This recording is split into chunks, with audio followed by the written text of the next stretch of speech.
nhớ rồi cái tôi xìa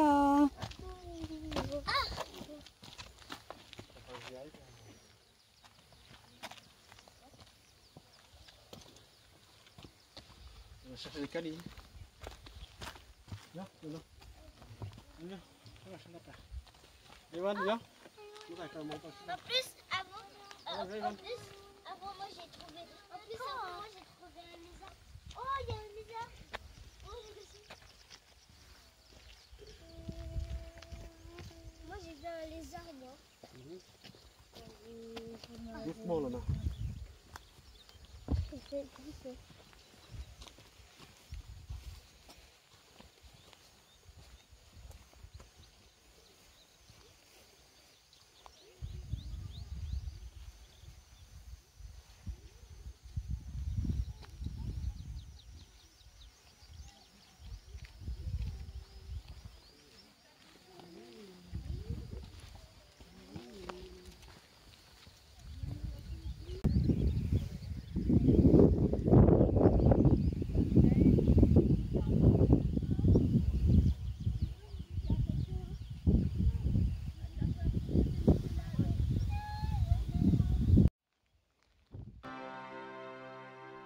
lên từ thia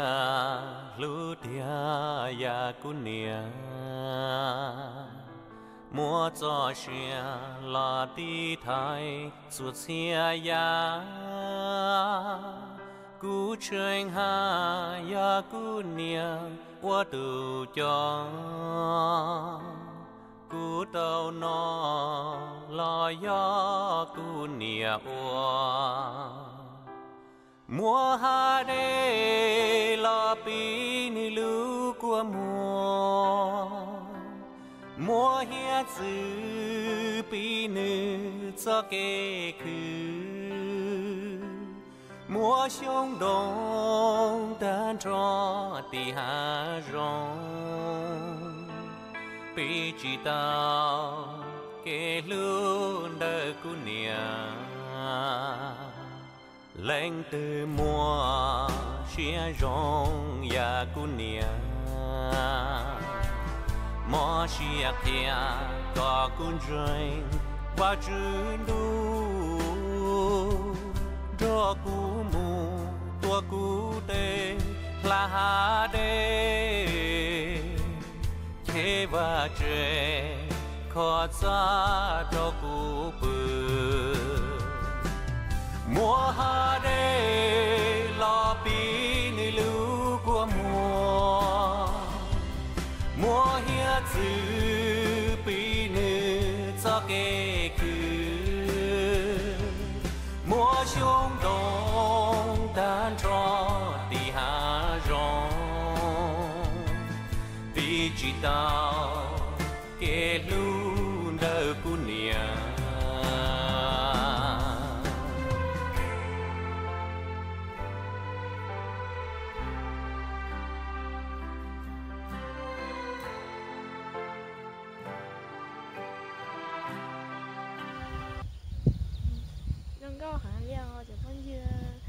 từ tao tôi chỉ tôi tao bé xí hết na, thọ xí rồi, nhau tới chạy nó mà, bỏ tới tao tới hải lăng có hả? nhớ về tao xí là có tao sai tao xí hả? Tao bé xí không có hả nhá.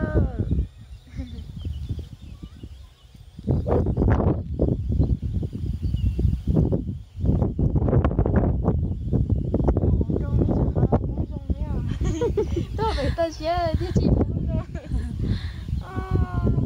Đây là đây mình phải tao sẽ đi cũng ra mà gì thì hỏi con tôi rồi nó chỉ sát thế nó tìm bao té mua té tao té thì tao phải lót té thì mình rồi phải lót té chị mình rồi shop lót té chị trên nhà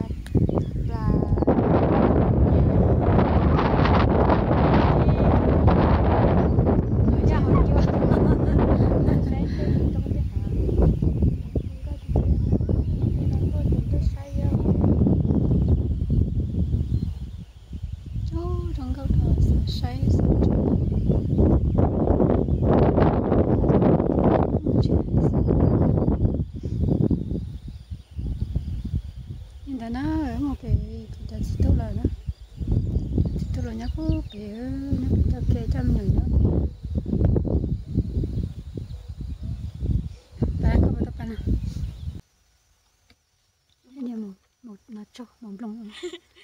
nó có bao gì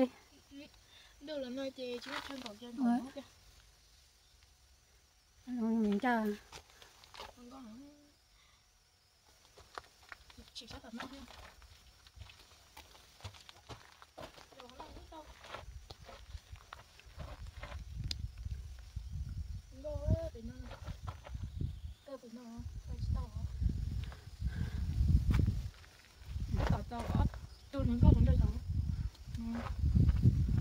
đi thôi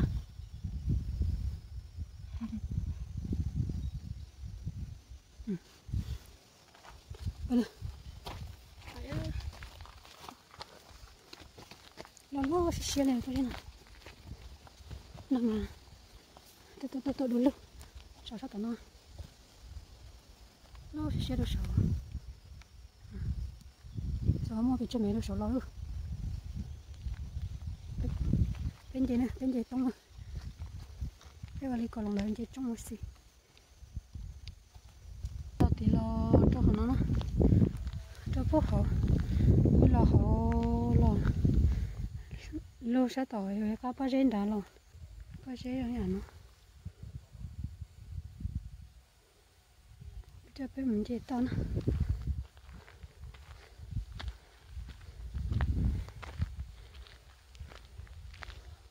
cho mình chỉ nè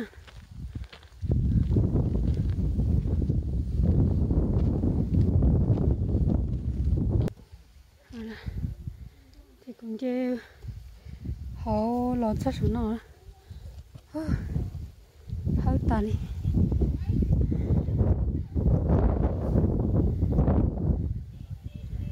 xin nó chơi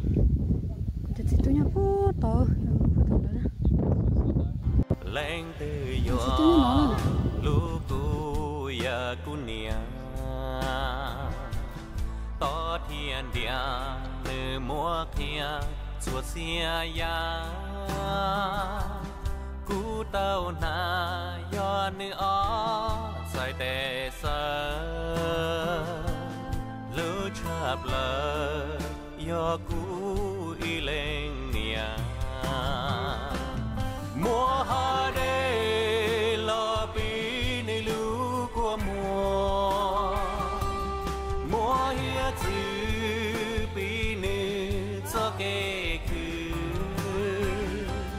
mùa sông đông tan trò tì hà rong pi chỉ tao kê luôn đời của nia mùa hoa đê lo pi ni lũ của mùa hiết chữ pi nữ cho kê khứ mùa sông đông tan trò tì hà rong pi chỉ tao kê luôn đời của nia lưu chập lỡ yo cú y lên nia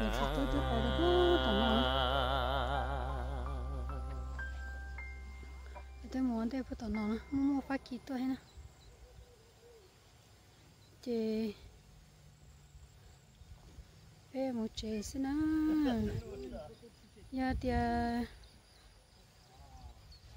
để nó mua xe nó chỉ bé mà đi cho cá thôi xí đồ tay phải sờ là chỉ bé tao nó lên dây xí bây giờ tôi tao đi theo để ở trong đó nữa